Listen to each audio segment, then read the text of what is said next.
Hi guys, good day and welcome back to my channel. It's your favorite girl, Peace Dora, and I'm back again with another reaction video.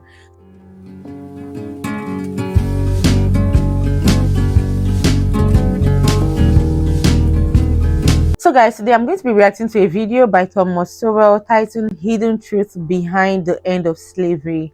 Guys, I can't wait to get into it, but before then, if this is your first time here, hello, how are you doing? Thank you so much for stopping by. My name is Peace Dora. Kindly subscribe to the channel. Turn on the notification bell so you get notified whenever I post a new video. Give me a big thumbs up if you eventually enjoyed this video. And of course, leave a comment for me. So guys, without wasting much of your time, let's get right into the video. Please check to see you are still subscribed. Please subscribe. Support on Patreon. Support me as well on Patreon. I'm on Patreon. Link in bell. Okay. Oh, this is part 1. There's a part 2 from the book. Oh, Black Rednecks and White Liberals. Slavery was destroyed within the United States at staggering costs in blood and treasure, but the struggle was over within a few ghastly years of warfare. Nevertheless, the Civil War was the bloodiest war ever fought in the Western Hemisphere, and more Americans were killed in that war than in any other war in the country's history. But this was a highly atypical, indeed unique, way to end slavery. In most of the rest of the world, unremitting efforts to destroy the institution of slavery went on for more than a century, on 1,000 shifting fronts, and in the face of determined and ingenious efforts to continue the trade in human beings. Within the British Empire, the abolition of slavery was accompanied by the payment of compensation to slave owners for what was legally the confiscation of their property. This cost the British government £20 million, a huge sum in the 19th century, about 5% of the nation's annual output. A similar plan to have the federal government of the United States buy up the slaves and then set them free was proposed in Congress, but was never implemented. The costs of emancipating the millions of slaves in the United States would have been more than half the annual national output, but still less than the economic costs of the Civil War, quite aside from the cost in blood and lives and a legacy of lasting bitterness in the South, growing out of its defeat and the widespread destruction it suffered during that conflict. While the British could simply abolish slavery in their Western Hemisphere colonies, they faced a more daunting and longer-lasting task of patrolling the Atlantic off the coast of Africa in order to prevent slave ships of various nationalities from continuing to supply slaves illegally. Even during the Napoleonic Wars, Britain continued to keep some of its warships on patrol off West Africa.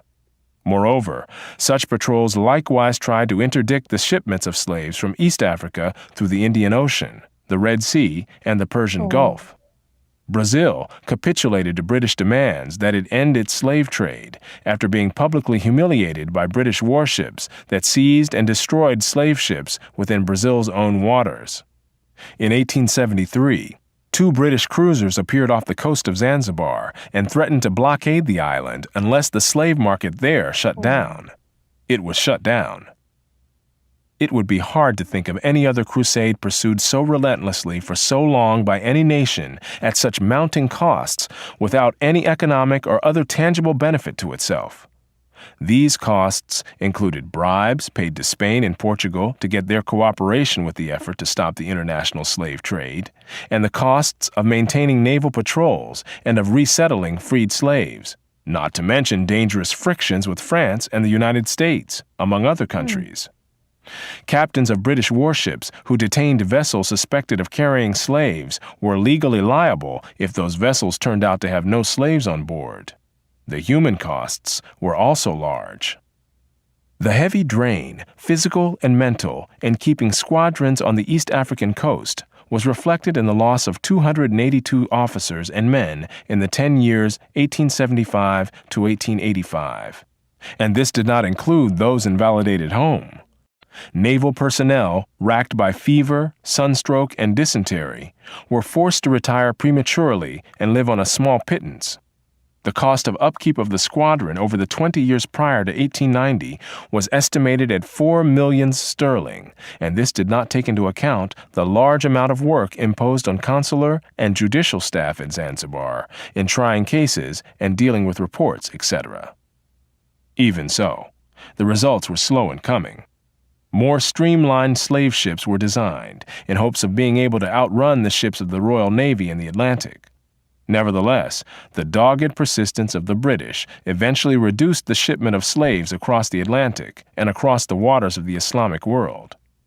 Although the French flag was for many years widely used as protection from the boarding of ships on the high seas by the British Navy, even by slave traders who were neither French nor authorized to fly the French flag, eventually France itself turned against slavery, outlawed the institution, and sent some of its own warships to patrol the Atlantic off the coast of Africa to intercept and deter the shipment of slaves to the Western Hemisphere. The American flag was likewise so used, and the United States, like France, eventually turned against the slave trade and sent warships to join the Atlantic patrols to interdict slave shipments. Although by 1860, the Atlantic slave trade had been effectively stopped, the slave trade from East Africa across the Indian Ocean, the Red Sea, and the Persian Gulf took longer to be reduced significantly. Off the east coast of Africa, smaller Arab vessels called dhows hugged the coastlines, in waters too shallow for the British warships to enter. One British commodore estimated that he captured one dhow for every 8 that escaped. Nevertheless, during the period from 1866 to 1869, 129 slave vessels were captured and 3,380 slaves were freed. Wow. When the threat of being boarded seemed imminent, the Arabs would throw slaves overboard to drown rather than have them be found on board, which could lead to British seizure of the vessel and punishment of those who manned it. The worst that could befall the slaves was when the slaver was overhauled by a British cruiser, and they might then be flung overboard to dispose of all evidence. Devereux mentions a case where the Arabs, when pursued by an English cruiser, cut the throats of 24 slaves and threw them overboard. Colomb also states that Arabs would not hesitate to knock slaves on the head and throw them overboard to avoid capture.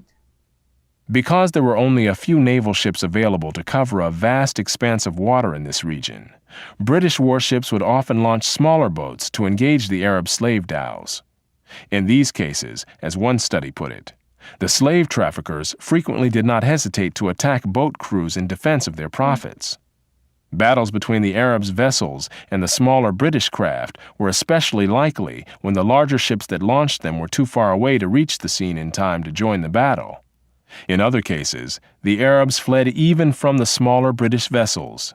An episode in 1866 was typical.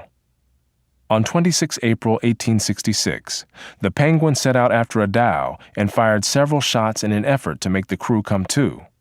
When the dhow failed to lower its sail, Gartorth felt certain that she was a slaver and ceased firing for the sake of the slaves on board.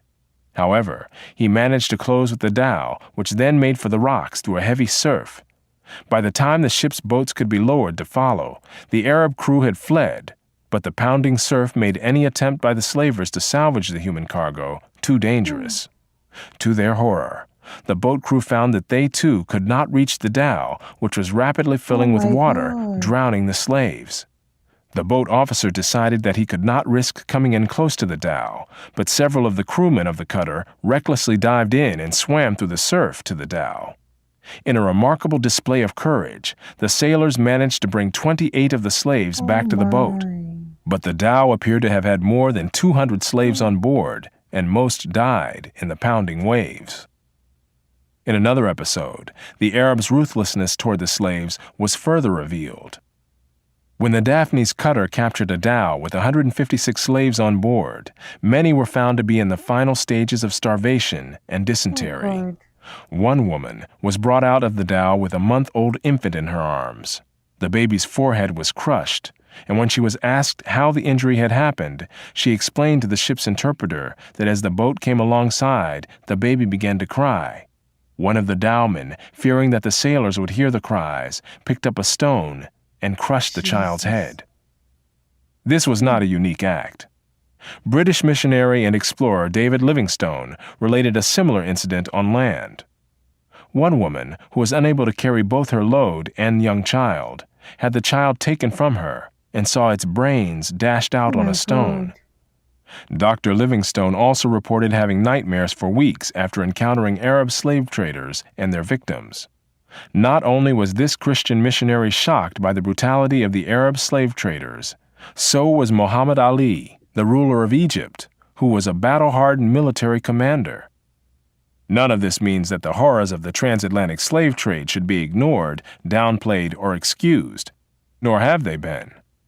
A vast literature has detailed the vile conditions under which slaves from Africa lived and died during their voyages to the Western Hemisphere.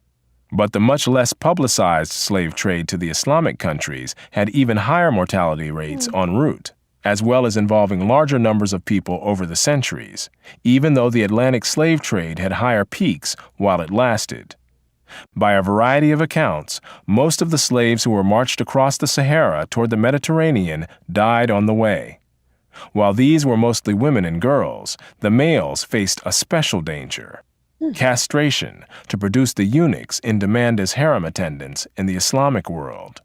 I can't even Because imagine. castration was forbidden by Islamic law, the operation tended to be performed, usually crudely, in the hinterlands, before the slave caravans reached places within the effective control of the Ottoman Empire. The great majority of those operated on died as a result. But the price of eunuchs was so much higher than the price of other slaves that the practice was still profitable on net balance. The British Governor-General of the Sudan, C.G. Gordon, estimated that between 1875 and 1879, from 80,000 to 100,000 slaves were exported through his region. Wow. General Gordon imposed the death penalty on those convicted of castrating slave men to market them as eunuchs. His attempt to stamp out slave trading in the Sudan cost him his own life as an opposing army, raised and led by Muhammad Mahad, defeated his troops at Khartoum in 1885 and killed Gordon, after which the slave trade flourished again. British control in the region was firmly re-established in 1898 by the crushing victory of troops led by Lord Kitchener at Omdurman, and including a young officer named Winston Churchill. On the issue of slavery, it was essentially Western civilization against the world. At the time, Western civilization had the power to prevail against all other civilizations. That is how and why slavery was destroyed as an institution in almost the whole world. But it did not happen all at once or even within a few decades. When the British finally stamped out slavery in Tanganyika in 1922, it was more than half a century after the Emancipation Proclamation in the United States, and vestiges of slavery still survived in parts of Africa into the 21st century. To be continued. Wow. Documentaries like this are educative and sad at the same time. Because when I see these videos, I'm just like, why? I don't even know what to say about this one, guys. I don't know what to say about it. It's just terrible. But thank God, regardless, there were good people who were fighting against it, and thank God we all live in a better world today. Even though there are still all these things still happen, but it's not as much as it used to be. And yeah, thank God. I just thank God that we live in a better world today.